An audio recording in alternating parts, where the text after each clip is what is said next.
So first of all, Wayne, you're replacing Brad Bow as CEO. You've got this new infusion of capital after you yourself have had to lay off several staff around the world. What does this new money allow you to do?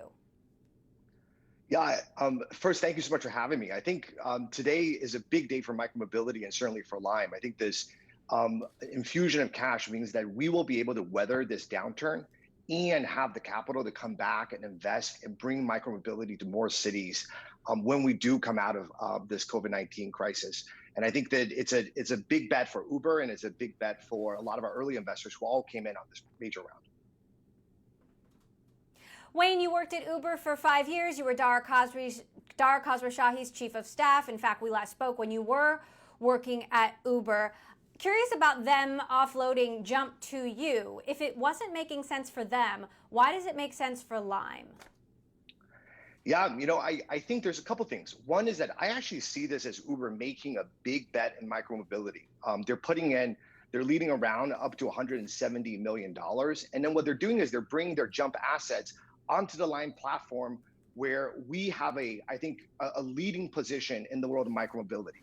They're combining forces with the winner, the micromobility platform, and they're going to get access to the same types of scooters and bikes that matters to the platform. It's a true win-win. All the access to the products, and investment into a platform that has is emerging as the winner in this space. Okay, but is it a win-win? I mean, you have retreated from a dozen markets since the beginning of the year. You've paused or wound down the business in other markets, all, as I understand it, but South Korea. I mean, when are you planning to reopen, and what does that look like given the uncertainty here? We've actually relaunched in about a dozen or so cities around the world, and the numbers we're seeing in places that are exiting shelter in place is really remarkable.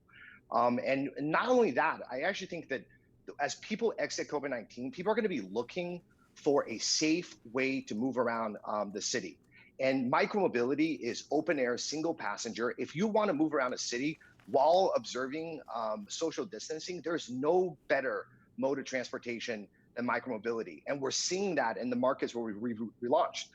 There's two, Korea, where, as you mentioned, we've been in Seoul this whole time. Korea, one of the harder hit places by COVID-19. Seoul is hitting all-time high trips numbers today. In the United States, where we relaunched a bunch of cities, we're seeing trips that are twice as long. And what we're seeing is that people are taking scooters from their home all the way to work. I actually think that as we exit the shelter in place, it is a huge opportunity for micromobility. People are going to rethink how they move around their cities. And because we're still a relatively small part of the transportation mode, even if 1% of the people go from however they're moving around today to micromobility, it could 3 or 4 or 5x the overall marketplace for scooters and bikes. So what's your plan to keep scooters safe, to clean the scooters? I mean, obviously you're having multiple people ride these things. I mean, I know this is something you probably never thought you would have to think about, but it is very relevant. How do you ensure riders that this is a safe option? Absolutely, that's a great question. We've overhauled our warehouse operation. We brought in experts to think about how do we make sure that it's safe. We sanitize every scooter that comes in, we clean it, we put it out there to make sure that when it's out, leaves our warehouse, it is in perfect condition. That said, I think as passengers use our scooters, we are asking everyone to observe local guidelines. And the key thing is there are the handlebars. Wash your hands, make sure you don't touch your face. But the number one way COVID-19 is being spread is human to human contact. And when you're on a scooter and a bike, you're by yourself. You're open air, single passenger. And if you look at scooters and bikes relative to any number of transportation, I would say it is probably one of the safest ways to move around. And we're seeing that in the markets we're opening back up. It's not just our old riders coming back in a very quick way. New riders who probably never really gave scooters and bikes a chance are downloading our apps and trying it because they want to move around in a safe way. And they're really seeing micromobility as a way to solve some of their transportation concerns. Many companies are reinventing the way they do business. I mean, do you see other opportunities now? What are you, throwing around the room in terms of your brainstorming sessions about what you can do differently to meet the needs in this new world? Might Lime get into food delivery, for example? Yeah, I actually think the biggest opportunity for Lime is actually going out there and telling the story of micromobility. The vast majority of people have never taken Lime before, and we're all of us are asking, how does our life change in quarantine, in the world of COVID-19? And we see people delivering more groceries, working out at home. I think one of the key ways people are going to say is, if I don't want to be next to somebody, if I want to be traveling while observing social distancing, how do I do that? And how do I do that in a cheap way? Maybe I cannot go afford a car. Lime and our scooters and bikes is a cheap, it is a safe, and it is a much more environmentally friendly alternative. I actually think the key thing we got to do right now is stay focused on micromobility. This is a moment for micromobility. People are coming out and they're going to be considering this. And one last fact, if you actually look at the numbers out of China, where they're starting to come back, what they're seeing is that the e-bike business is exploding. It's exploding because people are making this calculation and they're saying that this is a great way to move. And one last thing I'll say is, if you look at the way cities have changed, Paris just announced last week they're going to put in 650 kilometers of new bike lanes. Milan announced they're going to put in 50 plus kilometers of bike lanes. New York passed a bill that's going to legalize scooters. Cities are also recognizing the value of micromobility, and they're changing the laws, changing the infrastructure to meet this moment. Now, leading into this, this latest round of funding, I believe, values Lime somewhere on the order of $500 million, which is less than half of what the latest fundraising round valued you at last year, closer to $2.5 billion. And investors have been less optimistic about your business model, given how unprofitable it has shown to be thus far. Is this just a smaller business opportunity? I mean, certainly you see a business opportunity here, but is the opportunity now smaller than what maybe you thought it was a year ago? I don't think so at all. In fact, I think the opportunity is bigger than ever. We are coming in at a lower valuation, but I'll say this, which is, we're not the only company in this moment in our world, this unprecedented moment, that is facing a lower valuation.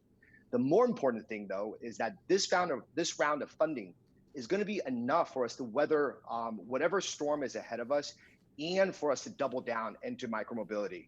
I think you're asking about profitability. One of the things that Lime has been really focused on is, how do we build a business that's profitable? We were actually improving our profitability every single month going into the winter. We have a very seasonal business. February is our lowest revenue month. We actually hit our highest margin in our history, and we were just about to become a profitable company, and then COVID-19 hits.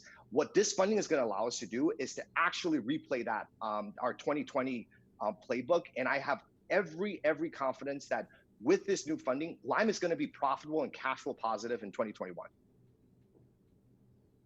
Interesting. Okay. Now, given the Uber relationship and, of course, the fact that you worked there for many years, do you see more synergies with Uber, more opportunities to partner and work together? I do. I've learned so much from my time working for Dara, and one of the things that Dara talks a lot about is the platform strategy. How do we ensure Uber is not just doing ride sharing, but it's a platform for all forms of transportation from point A to point B. And as part of this investment, it's also us deepening that connection. You're going to be able to find Lime scooters and jump bikes on the Lime app, as well as on the Uber app globally. And we're going to be deepening that relationship over time. And I think that partnership is both a huge sign of Uber's trust and confidence in Lime, and it's also going to be a huge benefit for consumers. You've already had a couple of significant rounds of layoffs so far this year. Will we see more layoffs, furloughs, as this crisis continues? Yeah, and Emily, it's been a really tough, I think, year for Lime. Certainly, as somebody who had to say goodbye to a lot of good friends who worked at Lime, it's not been easy. And I know we're not the only company going through a lot of hard choices this year. I do not, at current, based on this new round of funding, expect that we're going to have any new layoffs at Lime. But I'll say this, which is, we take these things very seriously, and I think that as we look to the future, our goal and our hope is that this funding will get us to profitability, and that we wouldn't have to make some of these hard choices similar to what we had to make earlier this year. And then what about the competition? I mean, there were just so many different companies betting on scooters, and we had to believe that not all of them would survive. I mean, do you see, the consolidation is already happening, do you see even more consolidation, and what does that look like? I definitely do. I think I think 2020, 2021 is going to be a year of consolidations. We've had a lot of scooter companies get funded. I think that's a great thing. Competition is a great thing. But as COVID-19 is creating, it's also creating clarity. Lime is by far the biggest micromobility provider in the world. We are 2 or 3 times bigger than our competitors. And now with Jump on the platform, we're going to be even bigger. And so when I look at the micromobility space, one of the key things is that I think 2021 is going to be clarifying. Not only are we going to be one of the only companies with the funding to compete, we're going to have the biggest platform. We're going to have the support of Uber and all their force behind us. We have an integration with Google Maps that nobody else has. And we have I would say the best brand and the best hardware, including I would say the best e-bike hardware from Jump, which we're incredibly excited to operate and scale. They've really done a great job there at Uber and Jump. All those advantages are going to be compounding. And I actually see 2021 as a big year. Micromobility is going to start clarifying, and Lime is emerging as the winner.